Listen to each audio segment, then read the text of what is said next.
The Galactic Concord rarely convened its Grand Council, yet when it did, every species' new history was being carved into reality.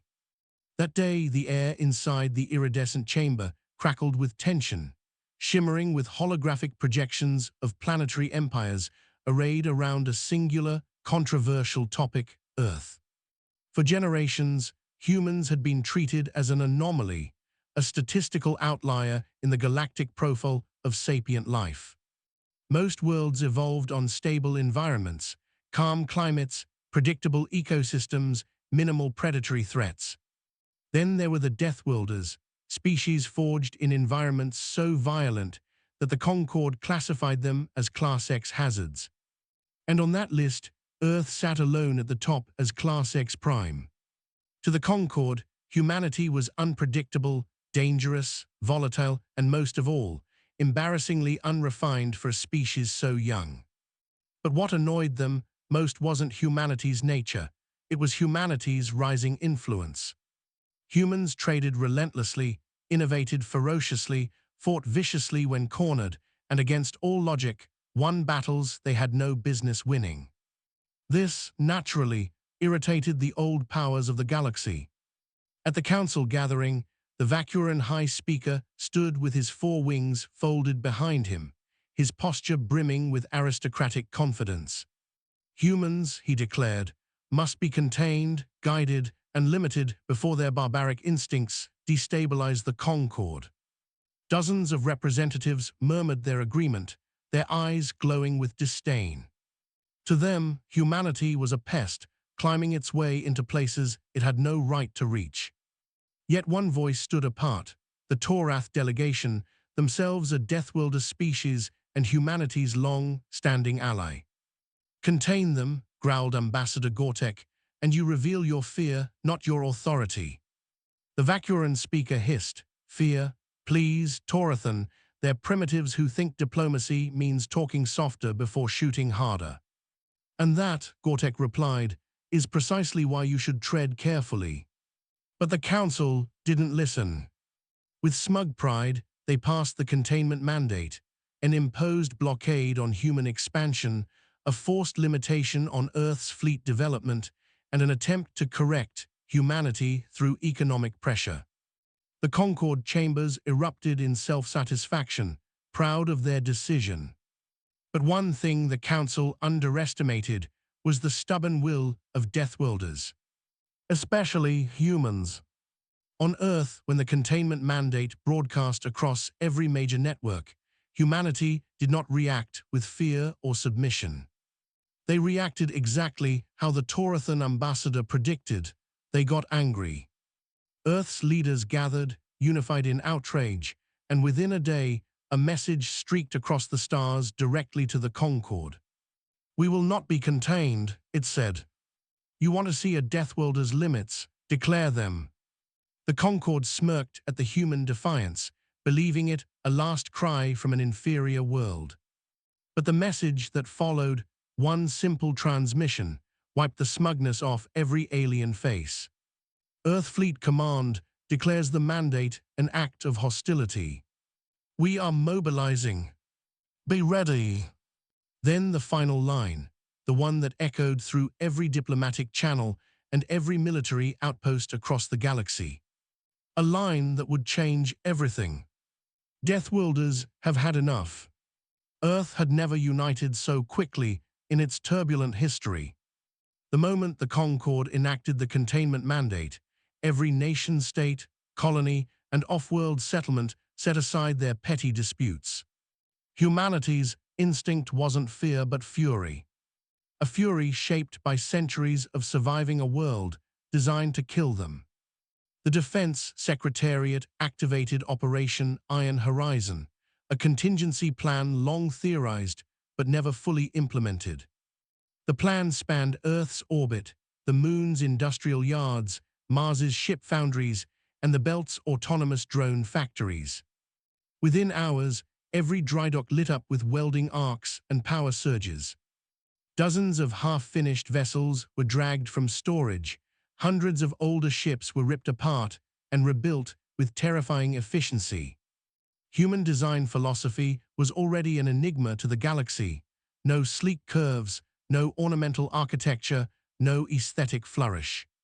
Just reinforced hulls, brutal geometry, over-engineered reactors, and enough weapons to make entire species question humanity's mental stability. But now humans were building with purpose, anger-driven purpose. Their warships grew larger, meaner, thicker-plated, and heavier-armed than any Concord vessel. Earth Fleet Command issued a single, now legendary declaration to all workers, civilian or military. Build fast, build hard, and build angry. And that was exactly what humanity did. The Torath watched this frenzy with admiration and dread. They were Deathworlders too, and knew exactly what humans were capable of when pushed. Their ambassador sent a private message to his government. Prepare shelters, he warned, and call home every explorer or trader, for if war erupts, the galaxy will burn. Within 3 weeks, humanity had produced a war fleet larger than the Concord expected them to build in 30 years. Carriers the size of small cities drifted from dry dock, escorted by destroyers with enough railgun firepower to pierce a moon's crust. Dreadnoughts, titans of steel and nuclear wrath, activated their engines with a tremor that shook even hardened engineers. Human scientists hurried to test experimental weapons previously deemed too unsafe. On a death world, too unsafe meant perfect for wartime. Electromagnetic disruptors, spine-mounted particle lancers, void torpedoes, and plasma shunt cannons. If it was dangerous, humans greenlit it. If it was catastrophic, humans mounted it. If it was mutually assured destruction, humans mass-produced it. The final ship to leave Earth orbit was the UNS Resolute, the flagship built specifically for the coming war. It stretched 50 kilometers in length, a beast of alloyed fury, its hull layered with adaptive shielding and ablative plates thicker than most alien city towers. Other species built vessels to look impressive. Humans built theirs to survive hell. When the fleet finally assembled in formation, its silhouette blotted out the stars from certain observation angles. An entire armada forged by the stubborn, unyielding will of a species who had been insulted one time too many. Earth Fleet Command broadcast a final message to the galaxy. One sentence that froze the Concord in terror. We are coming. The Galactic Concord had never experienced fear on such a scale. They were ancient, powerful, and confident in their authority. They believed no newly ascended species could threaten them. Especially not humans. Especially not Deathworld barbarians, as the Vacuran loved to call them. But confidence crumbled the moment Earth's armada emerged from hyperspace on the edge of Concord space.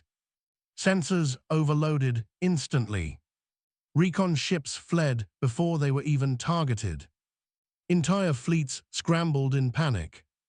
The first Concord fleet dispatched to contain humanity was the Vacuran 7th Defense Wing, a formation of elegant cruisers known for their speed and precision strikes. Their commander broadcast smugly as the humans approached. Humans, you are trespassing on restricted Concord territory. Stand down or be neutralized. The humans did not reply with diplomacy. They replied with a test fire of their newest spinal railgun. A slug of hyperdense tungsten, the size of a city bus, crossed the void at relativistic speed and passed through the Vacuran flagship as if it were made of paper. The ship split like a cracked egg, its hull venting atmosphere as it tore apart. The human commander then replied calmly, "Neutralize this." The battle lasted 6 minutes. Ziggs. The Concord had expected a manageable conflict, a brief demonstration of power to force humans back into line. Instead, they witnessed a massacre. Human ships didn't fight like other species. They didn't dance gracefully across the void, trading shots in carefully measured volleys. Deathworlders fought like the universe was their enemy, and they intended to punch through it head-on. When the 7th Defense Wing was annihilated, the Concord Senate descended into chaos. Some wanted immediate negotiation. Some wanted to escalate. Some accused others of sabotaging humanity to begin with. Through it all, the Vacuran High Speaker sneered and insisted the Concord had simply underestimated the apes. The Torath ambassador stood and delivered one grim sentence. "You didn't underestimate them," he growled. "You provoked them." As panic spread, the Concord deployed more fleets. They built defensive lines, reinforced hyperspace lanes, and recalled distant outposts.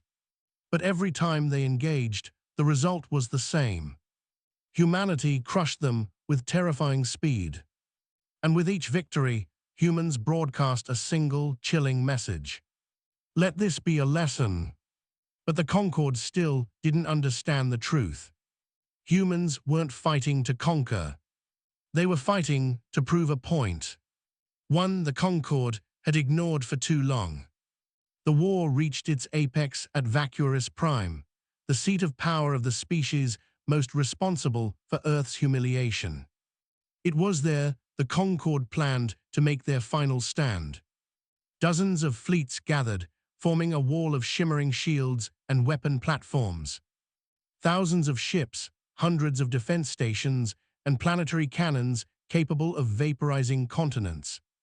It was meant to be impenetrable. A fortress heralded as unbeatable. Then humanity arrived. The hyperspace rupture alone destabilized every sensor array in the region. One by one, human warships emerged, blotting out the stars with their sheer numbers. Even the bravest alien captains felt their blood run cold. Humanity didn't initiate diplomacy this time. They simply advanced. Slow, relentless, unstoppable. The Concord opened fire first. Planetary cannons unleashed beams of stellar fury. Orbital platforms launched torrents of missiles. Fleets poured energy fire into the void until it resembled a sun-going nova. Human shields flared but held. Their armor melted but endured. Their engines trembled but never faltered. Then humanity responded. The Resolute fired its main cannon. The beam lanced through 3 capital ships and punched a hole straight into a defense station. Moments later, dreadnoughts released swarms of autonomous smart torpedoes, each one learning, adapting, and hunting like a living predator. In minutes, the impenetrable wall crumbled. But the true shock came when humans unleashed their Deathworld secret. Goliath boarding pods. Pods designed to smash into enemy hulls and disgorge shock troops wearing power armor heavy enough to crush steel underfoot. Vacuran ships weren't built for close-quarters combat. They relied on elegance, on maneuverability, on staying far from the monsters humanity trained in its jungles, deserts, tundras, and urban ruins. When human marines boarded the first Vacuran dreadnought, its crew transmitted one final, terrified broadcast. "They are everywhere." Human soldiers stormed through corridors like a hurricane made of fury and metal. Vacuran warriors fought with pride, but pride didn't stop a Deathworlder wearing 2 tons of reactive armor and carrying a rotary plasma thrower. Within hours, the Vacuran defensive network collapsed. Their command structure crumbled. Their flagship, the pride of their species, was captured intact and used as humanity's forward operations post. The final blow came when Earth fleet surrounded Vacuris Prime itself. They did not fire. They simply hovered, a silent wall of vengeance. And finally, the Concord understood. Humanity wasn't here to exterminate. They were here to end arrogance. With Vacuris Prime under human guns, the Concord had no path left but surrender. Delegates from every species were summoned to an emergency meeting, this time on neutral ground, not on Concord turf. And for the first time in living memory, the Concord approached humanity with humility. When the human delegation arrived, led by Admiral Reyes, there was no pomp, no theatrics. Just a stern Deathworlder walking into the chamber, with the calm of someone who no longer needed to prove anything. The Vacuoran High Speaker, once dripping with arrogance, stood trembling. His wings drooped, his gaze lowered. He whispered the words his species had never spoken to anyone. "We were wrong." Admiral Reyes didn't gloat. She didn't smile. She simply replied, "Yes." The Concord offered reparations, concessions, and apologies. But humanity didn't demand tribute, not even territory. They demanded something far more powerful. Respect.